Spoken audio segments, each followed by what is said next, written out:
اس نے آج کی صبح ہمیں پھر سے زندگی عطا فرمائی اور ہمیں یہ سعادت اور توفیق دی کہ ہم اپنے پروردگار کے یہاں آ کر سجدہ ریز ہوئے۔ اللہ تعالیٰ ارشاد فرماتا ہے یا ایھا الذین آمنوا، اے ایمان والو، اجتنبوا، بچو کثیرا من الظن، بہت زیادہ بدگمانی سے، بہت زیادہ گمان کرنے سے بچو۔ ان بعض الظن اسم، بے شک بعض ایسا گمان ہوتا ہے جو گناہ ہے۔ بدگمانی تو ویسے ہی گناہ حرام ہے، لیکن ویسے گمان کرنا، بدشگونی کرنا، کسی کے متعلق برا گمان کرنا، یہ گناہ ہے۔ ان بعض الظن اسم، فرمایا بے شک یہ گناہ ہوتا ہے۔ کسی شخصیت کے متعلق، کسی دن کے متعلق یا کسی جگہ کے متعلق بدگمانی کرنا، کہ یہ مثال کے طور پہ بعض اوقات ہوتا ہے کہ یہاں پہ رہ رہے ہیں، یہ جگہ منحوس ہے، ہمارے حالات خراب ہو گئے، یا فلاں آدمی ہے وہ ہمارے ہاں آیا، منحوس آدمی تھا، اس کی وجہ سے ہمارے حالات خراب ہو گئے، یا فلاں ایام یا فلاں مہینہ کوئی ہے ایسا، وہ اس کا گزر ہوتا ہے تو منحوس مہینہ ہے، اس کے اندر حالات بگڑ جاتے ہیں۔ یہ بدگمانیاں ہیں، اسلام نے اس چیز سے منع کیا ہے بالکل نہیں۔ یہ قبل از اسلام زمانہ جاہلیت کے اندر یہ مشرکین کی طبیعت تھی، وہ اس طرح کی سوچ رکھتے تھے۔ ستاروں سے اثر لینا، ہاتھوں کی لکیروں سے حقیقت کو جاننا، کوئی ٹھیک ہے نا، جس طرح ہمارے ہاں فٹ پاتھ پہ بیٹھے ہوتے ہیں اور 10 روپے لے کر ہاتھوں کی لکیروں سے مقدر بتا رہے ہوتے ہیں، قسمت بتا رہے ہوتے ہیں۔ ان بیچاروں کی ایسی اپنی قسمت عجیب ہے کہ وہ 10 روپے لے کر تمہاری آنے والی قسمت کو بتا رہے ہوتے ہیں۔ غلط ہے یہ بالکل، اس چیز کی کوئی حقیقت نہیں ہے، یاد رکھیں۔ یہ بدگمانیاں ہیں۔ گزر رہا ہے کوئی آگے سے، کالی بلی نے راستہ کاٹ دیا، اب آگے فتح نہیں ہوگی، واپس ہٹ جاؤ، یہ بدگمانیاں ہیں۔ اسلام نے اس چیز سے روکا ہے۔ ہمارے ہاں زیادہ پایا جاتا ہے، کوئی جا رہا ہے کسی کام کے لیے، پیچھے سے اگر آواز دے دی فتح نہیں ہوگی، یہ بدگمانیاں ہیں، اسلام نے روکا ہے۔ یہ کفر کے اندر، زمانہ جاہلیت میں مشرکین کے اندر یہ طبیعت تھی۔ اسلام نے آ کے اس چیز سے منع کیا، اے ایمان والو، تم ایمان لے آئے ہو، اسلام کو سمجھو، رب تعالیٰ پہ ہر حوالے سے بھروسہ رکھو، تم اجتنبوا کثیرا من الظن، بہت زیادہ گمان سے بچا کرو، بدگمانی نہ کیا کرو۔ اب یہ سفر کا مہینہ گزر رہا ہے، سفر مہینے، اس مہینے کے اندر شادیاں نہیں کرتے ہم لوگ۔ اس کی کیا وجہ ہے پوچھیں؟ یہ منحوس مہینہ ہے، استغفر اللہ، کوئی ایسا مہینہ نہیں، بلکہ عام طور پہ دیکھیں اس کو سفر المظفر کہا جاتا ہے۔ مظفر کا معنی ہے کامیابیوں والا مہینہ۔ کبھی پوچھ لیں کسی سے، بھئی سفر المظفر کا کیا مطلب ہے؟ یعنی یہ ایسا مہینہ ہے جو بھی کام کرو گے اس کے اندر کامیاب ہو جاؤ گے، یہ تو ایسا مہینہ ہے۔ لیکن ہم اس مہینے کے اندر شادیاں کرنا یا کوئی کاروبار شروع کرنا، اس مہینے کو منحوس سمجھتے ہیں کہ مصیبتیں نازل ہوتی ہیں اور عجیب عجیب بلائیں اترتی ہیں آسمان سے، اور یہ بڑا خطرناک مہینہ ہوتا ہے۔ یہ بدگمانی ہے، اسلام نے اس کو حرام کیا ہے، ایمان والوں کو اس چیز سے روکا ہے، سراسر ایسی حقیقت کہیں نہیں ہے۔ اچھا، شادیوں کے متعلق یہاں تک سنا ہے، کہتے ہیں کہ اس مہینے کے اندر شادی کریں تو یعنی آنے والے وقت میں گھر کے اندر بسیرا بہتر نہیں ہوتا، طلاقیں ہو جاتی ہیں، یا ہو بھی جائے اولاد نہیں ہوتی، اگر اولاد ہو بھی جائے تو اولاد بدبخت ہوتی ہے، نیک اچھی اولاد نہیں ہوتی۔ یہ کہاں سے آئی یہ سوچ؟ کس نے بتایا؟ یہ کائنات کے اندر جو خوبصورت رشتہ ہوا ہے، بہترین رشتہ ہوا ہے، بہترین نکاح، بہترین جوڑی، سیدنا حضرت علی کرم اللہ وجہ الکریم اور سیدہ کائنات فاطمۃ الزہرا کا نکاح سفر المظفر کے مہینے میں ہوا ہے۔ اب کیا کریں گے؟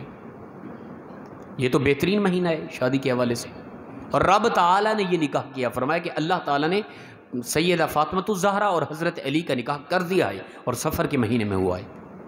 اب بتائیں کہ امام حسن و حسین جیسی عظیم شخصیات کائنات میں اور کوئی دکھائیں؟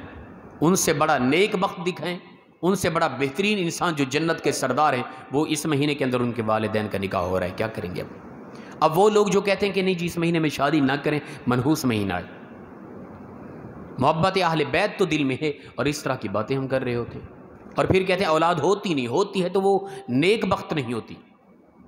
بھئی سیدہ کائنات فاطمۃ الزہرا اور حضرت علی کا نکاح رضی اللہ تعالیٰ عنہما، ان کا نکاح اس مہینے کے اندر ہو رہا ہے، اور اولاد ایسی دکھائیں کہ امام حسن حسین جیسی کائنات کے اندر کوئی اور۔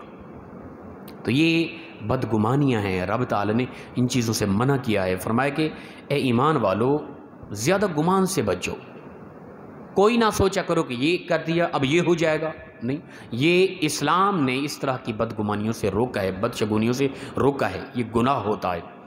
حدیث مبارکہ کے اندر 3-4 چیزیں ایسی ہیں جن کے متعلق رسول اللہ صلی اللہ علیہ وسلم نے وضاحت فرمائی۔ فرمایا کوئی مرض متعدی نہیں ہوتی، ایسی مرض کوئی بھی نہیں ہے جو ایک بندے کو ہے اس کے قریب بیٹھنے سے دوسرے کو بھی لگ جائے، ایسا نہیں ہے۔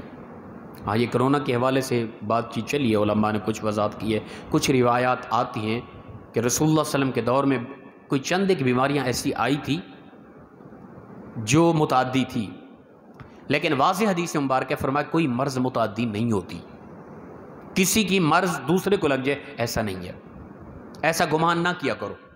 کسی نے کھانا کھایا برتن میں، نہیں اس کو فلاں مرض ہے اس میں نہ کھاؤ، یہ بدگمانی ہے۔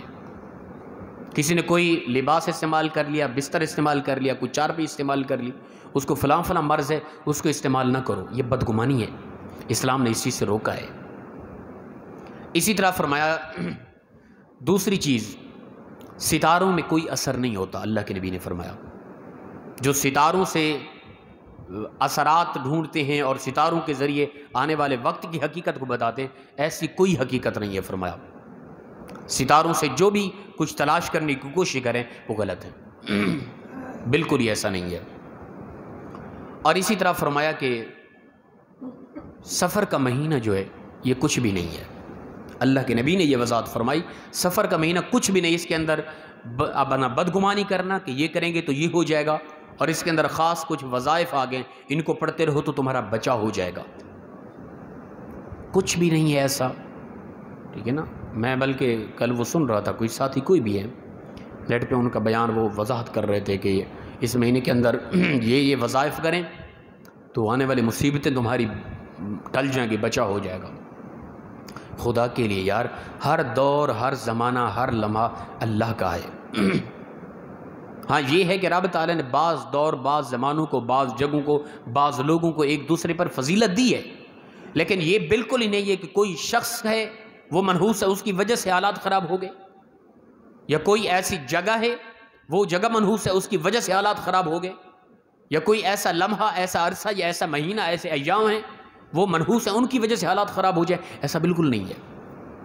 اسلام نے اس طرح کی بدشگونی سے منع کیا ہے، روکا ہے کہ فرمایا تم ایمان والے ہو، تم ایسی بدگمانی نہ کیا کرو، توکل تو اللہ، اللہ پر بھروسہ رکھو، رب تعالیٰ اس نظام کو چلانے والا ہے، رب تعالیٰ کے ہاتھ میں سب کچھ، وہ دن رات کو بدلتا ہے، حالات کو بدلتا ہے، معاملات کو بدلتا ہے، ٹھیک ہے نا۔ کسی انسان کے، کسی لمحے کے، کسی جگہ کی وجہ سے حالات الٹ پلٹ ہو جائیں، بدل جائیں، ایسا بالکل نہیں ہے، یہ ہماری بدگمانی ہے۔ تو فرمایا یا ایھا الذین آمنوا، اے ایمان والو تم اجتنبوا کثیرا من الظن، بہت زیادہ بدگمانی سے بچو، گمان زیادہ نہ کیا کرو۔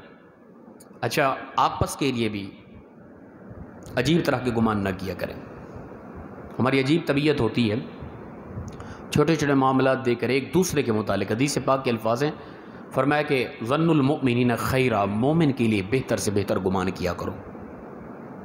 ہماری طبیعت ہوتی ہے، ہم عجیب عجیب سوچ رکھتے ہیں ایک دوسرے کے لیے۔ مثال کے طور پہ میں اب بات چل رہی ہے سمجھا دوں شرعی طور پہ، ہمارے محترم حاجی نواز صاحب چلے گئے، اللہ پاک ان کے درجات بلند فرمائے۔ اب ان کے بعد مسجد کی انتظامیہ کے متعلق مختلف باتیں، ٹھیک ہے نا، کسی نے کیا کہا، کسی نے کیا کہا، ہے ہماری طبیعت کے اندر، اچھی کریں طبیعت کو، ٹھیک ہے نا۔ کوئی اگر یہ کہتا ہے کہ جی فلاں کو نہ بنائیں، فلاں کو بنا دیں، کوئی بھی اعتراض اٹھا رہا ہے وہ خود چلائے، آ کے نظام کو سنبھال لے۔ جو بھی بندہ اس حوالے سے اعتراض کرتا ہے نا، میں یہ نہیں کہ انتظامیہ کے معاملات میں دخل نہیں دے رہا، میں ایک شرعی اصول سمجھا رہا ہوں، ٹھیک ہے نا۔ یہ بدگمانی اور عجیب اعتراض یہ گناہ ہے، اور ہر وہ عمل جو گناہ ہے اس کو روکنا ہماری ذمہ داری ہے۔ نہ کریں اس طرح. اور پھر آپ بتائیں کون سا ایسا آدمی لے آئیں, ٹھیک ہے نا, جس پر سارا علاقہ مکمل طور پہ مطمئن ہو. یا تو پھر جبرائیل کو لے آئیں, وہ ہماری انتظامیہ میں سے وہ کریں, کیونکہ ان پر یقین ہے نا, وہ معصوم الخطا ہے. باقی اس طرح کی باتیں اچھا نہیں ہوتا کہ کس کو بنا رہے ہیں, کس کو بنا دیا, ان کو کیوں بنایا. بھئی ایسا نہ کریں. پھر خود آپ تشریف لے آئیں, سارا نظام لے لیں, آپ نظام کو سنبھالیں, یا آپ خود مشورہ دیں دیں کہ کون ہے جس پر آپ مطمئن ہیں اور وہ آپ کی طبیعت کے مطابق نظام چلائے گا بہتر سے بہتر. یہ بدگمانیاں ہیں, اس طرح کی اعتراض اللہ کے گھر کا نظام ہے. ہم ہر بندہ مطمئن رہے, کون نظام چلا رہے اس کا ساتھ دیں, ٹھیک ہے نا, اس کو مطمئن کریں, اس کو اور دلیر کریں. بھائی شاباش, آپ آگے قدم بڑھیں, ہم آپ کے ساتھ ہیں. رب تعالیٰ نے آپ کو خاص کر لیا اپنے گھر کی خدمت کے لیے, ان کو داد دیں, ان سے محبت کریں کہ رب تعالیٰ نے ان کی کسی نیکی کی وجہ سے اس کو خاص کر لیا ہے. تو یہ بدگمانیاں ہیں, یہ عجیب تصورات ہیں, عجیب خیالات ہیں, عجیب تبصرے ہیں جس سے اسلام نے منع کیا ہے. فرمایا ظن المؤمنین خیرا, مومن کے لیے بہترین سے بہترین اپنا گمان کرو. ہمارے ہاں تو گمان امام خطیب کے لیے عجیب طرح کا ہوتا ہے. ہمارے ہاں کوئی تسبیح بھی پڑھ رہا ہے, ہم سوچتے ہیں کہ بس یہ ریاکاری ہے. بھئی تجھے کس نے کہا ہے ریاکاری ہے؟ تو نے دیکھ لیا تو یہ ریاکاری بن گئی ہے اس کی. یار خدا کے لیے کسی کے سجدے کو ہی معاف کر دیں ہم, یہ تو ہماری طبیعت ہے نا. کوئی عبادت نہیں کر رہا, دور ہے, اس پر بھی تنقید. کوئی عبادت کر رہے, سجدے میں ہے, اس پر بھی تنقید. یہ ریاکار ہے, یہ دیکھ دکھلاوے کے لیے کر رہا ہے. خدا کے لیے یار, اگر وہ دکھلاوے کے لیے کر رہا ہے, تو گمان اس طرح کا کیوں کر رہا ہے؟ تو مومن تھا نا بہترین, تو موحد تھا نا, تیرا تو مقام اعلیٰ تھا نا, تو سب سے اچھا تھا نا, تو نے گمان غلط کیوں کیا؟ حدیث نے تو اس عمل سے منع کیا ہے. اس کے ریاکاری کا اگر سجدہ تھا, وہ سجدہ کر رہا تھا, اس سے بڑا گناہ تو کر رہا ہے اس پر اس طرح کی بات کر کے, اس کے متعلق غلط گمان کر کے. تو بہترین اگر مومن ہوتا تو تیری طبیعت یہ ہوتی کہ اگر وہ ریاکاری کا بھی سجدہ کر رہا ہے نا, تب بھی تو اچھا گمان کرتا کہ یار کیسا اللہ کا بندہ, اللہ کی بارگاہ میں سجدہ ریز ہے. یہ ہونا چاہیے تھا ہمیں, لیکن اس کے برعکس ہماری طبیعت ہے. خدا کے لیے اپنی طبیعتوں کو بدلیں, بہتر سے بہتر اپنے مزاج کو کریں, بدگمانیوں سے, بدشگونیوں سے بچیں, ایک دوسرے کو اچھا محسوس کریں. حضرت علی کرم اللہ وجہ الکریم سے پوچھا گیا کہ انسان سب سے بہترین کب ہوتا ہے اور بدترین کب ہوتا ہے؟ فرمایا انسان بدترین تب ہوتا ہے جب دوسروں سے اپنے آپ کو بہتر سمجھنے لگ جائے, اور انسان بہترین تب ہوتا ہے جب محض اپنی زندگی کے حالات پر نظر رکھے, دوسروں کو اچھا سمجھے, اپنے آپ کو برا محسوس کرے, تب انسان سب سے بہترین ہوتا ہے. میں اور آپ دیکھ لیں کہ ہم کس قدر بہترین ہیں. تو یہ بدگمانیاں ہیں. فرمایا یا ایھا الذین آمنوا, اے ایمان والو, اجتنبوا کثیرا من الظن, بہت زیادہ گمان کرنے سے بچا کرو. بدگمانی تو ویسے ہی حرام ہے. اور آج کے بعد ہم نے یہ درس سن لیا, آج کے بعد ہم نے نہیں کہنا کہ بھئی سفر کا مہینہ, سفر المظفر, کامیابی کا مہینہ ہے. میں کہتا ہوں کہ اس بدعت کو توڑنے کے لیے ہم کبھی کوشش کریں اس طرح کے مہینے کے اندر شادیاں رکھیں, تاکہ اسلام نے جن معاملات میں پابندی نہیں لگائی اور ہم پابند ہو چکے ہیں ان کو توڑیں پابندیوں کو. اور میں کہتا ہوں کہ ہمیں اللہ تعالیٰ بہت اجر عطا کرے گا کہ ہم اس طرح کے معاملات کو جب توڑیں گے, ان بدعات کو توڑیں گے. کرتے رہے لوگ باتیں, بھئی اس خطرناک مہینے کے اندر شادی کر دی. بھئی یار خطرناک کس نے کہا ہے؟ کہیں کوئی اسلام کی کوئی ایسی جز دکھا سکتے ہیں؟ ہاں یہ آتا ہے کہ رسول اللہ صلی اللہ علیہ وسلم ظاہراً جسمانی طور پہ آپ صلی اللہ علیہ وسلم بیمار ہو گئے تھے, تکلیف تھی, تو کیا ہو گیا؟ یہ کوئی دلیل ہے کیا کہ رسول اللہ صلی اللہ علیہ وسلم کو تکلیف؟ اس کے علاوہ نہیں معاملات ہوئے تھے الٹ پلٹ. غزوہ احد کے اندر کتنی معاملات خراب ہوئے. اس کے علاوہ کئی غزوات ایسے ہیں, صحابہ کرام کی شہادتیں ہوئی ہے, ان معاملات کو دیکھیں تو پھر ہر روز کوئی نہ کوئی عظیم شہادتیں ہیں ہماری, ہر روز. پھر ہر دن کو علیاذ باللہ منحوس سمجھے, ہر دن میں ہم خاموش ہو کے بیٹھ جائیں, نظام کو روک دیں. کیا ایسا نہیں ہے بالکل میرے بھائی. کسی کی وفات کا دن, عظیم شخصیات ہیں, ان کی وفات کا دن کوئی ضروری نہیں, وہ تو وصال یار کا دن ہے, ٹھیک ہے نا. ہم اہل سنت عرس کے طور پہ بزرگوں کے پروگرام کرتے ہیں سالانہ. عرس کسے کہتے ہیں؟ عرس عروس سے ہے. عروس کا معنی ہوتا ہے شادی, دلہن. ان کی خوشی منائی جاتی ہے کہ اس دن ان کی وفات تھی, وہ اپنے اللہ سے جا کے ملے, وہ اللہ کے محبوب کو انہوں نے قبر میں جا کے دیدار کیا. یہ تو خوشی کا دن منایا جا رہا ہوتا ہے. تو لہٰذا جب بھی کوئی اسی طرح کا معاملہ, رسول اللہ صلی اللہ علیہ وسلم کی وفات ربیع الاول میں ہے, ٹھیک ہے نا. اختلاف ہے 2 ربیع الاول کو ہے, 9 کو ہے, یا 12 ربیع الاول کو ہے. کیا غم منائے گا؟ استغفر اللہ. نا فرمایا کہ وَلَلْآخِرَةُ خَيْرٌ لَكَ مِنَ الْأُولَىٰ، اے محبوب ہر آنے والا لمحہ آپ کا پچھلے لمحے سے بہتر ہے۔ رسول اللہ صلی اللہ علیہ وسلم فرمایا میرا زندہ رہنا یہاں دنیا میں بھی تمہارے لیے بہتر تھا، میرا یہاں سے چلا جانا اے میری امت کے لوگوں تمہارے لیے بہتر ہے۔ آگے جا کے میں تمہارے لیے راستے ہموار کروں گا، بہتر نظام کروں گا، جنت کا نظام کروں گا تمہارے لیے۔ تو رسول اللہ صلی اللہ علیہ وسلم کا دنیا میں رہنا بھی بہتر، آپ کا چلا جانا بھی ہمارے لیے بہتر۔ تو جو بہتری ہے اس کے اندر کیوں غم من ہے، کیوں پریشان؟ رسول اللہ صلی اللہ علیہ وسلم تشریف لائے، ہمیں ایمان ملا، ہمیں قرآن ملا، ہمیں جنت ملی، جہنم سے آزادی ملی، کلمہ ملا، حسن اخلاق ملا، اصول زندگی ملے۔ کیا رسول اللہ صلی اللہ علیہ وسلم کے جانے کے وقت یہ سب کچھ چھین لیا گیا؟ نہیں، وہ سب کچھ موجود ہے۔ جو نعمتیں رسول اللہ صلی اللہ علیہ وسلم کی آمد پر ملی وہ ساری موجود ہیں، پھر کیوں غم منائیں؟ غم تو تب مناتے کہ اللہ کے نبی تشریف لائے، جو نعمتیں ملی آپ کے جانے کے ساتھ ساتھ وہ نعمتیں چھن گئی، پھر ہم غم مناتے، ہم روتے، ہم چیختے چلاتے۔ نہیں، وہ ساری نعمتیں موجود ہیں اور اللہ کے نبی کا جانا بھی ہمارے لیے اور بہتر ہے، تو اس پر ہم نے غم نہیں منانا۔ ہم نے ہمیشہ خوشی منانی، آپ صلی اللہ علیہ وسلم کی آمد پر، جانے پر کوئی غم نہیں منانا۔ آنے سے جو ملا جانے سے وہ چھن نہیں گیا، تو لہٰذا ہم نے محض آمد مصطفیٰ کی خوشیاں منانی ہیں۔ رسول اللہ صلی اللہ علیہ وسلم کو اگر تکلیفات ہوئی تو اس میں کوئی مسئلہ نہیں ہے، اس میں غم منانے کی کوئی ضرورت نہیں، نہ ہی حکم ہے۔ تو لہٰذا سفر المظفر یہ کامیابیوں کا مہینہ ہے، جو بھی کام اس مہینے کے اندر کریں گے وہ کام آپ کا کامیاب ہوگا۔ تو اس طرف ہم متوجہ ہوں۔ اللہ فرماتا ہے اے ایمان والو زیادہ گمان کرنے سے بچو، زیادہ اکثر گمان گناہ ہوتے ہیں، اور بدشگونی بالکل حرام ہے، گناہ ہے کہ یہ کرو گے تو یہ ہو جائے گا، ایسا بالکل نہیں ہے۔ جو بھی ہونا ہے اللہ کی طرف سے ہونا ہے، اور اس طرف ہم متوجہ ہوں۔ اسلام کو دیکھیں، قرآن کو دیکھیں، جس معاملات کو اسلام نے ہمیں پابند نہیں کیا ہم اپنے آپ کو پابند نہ کریں۔ رب تعالیٰ مخلصانہ انداز میں ہم سب کو عمل کی توفیق عطا فرمائے۔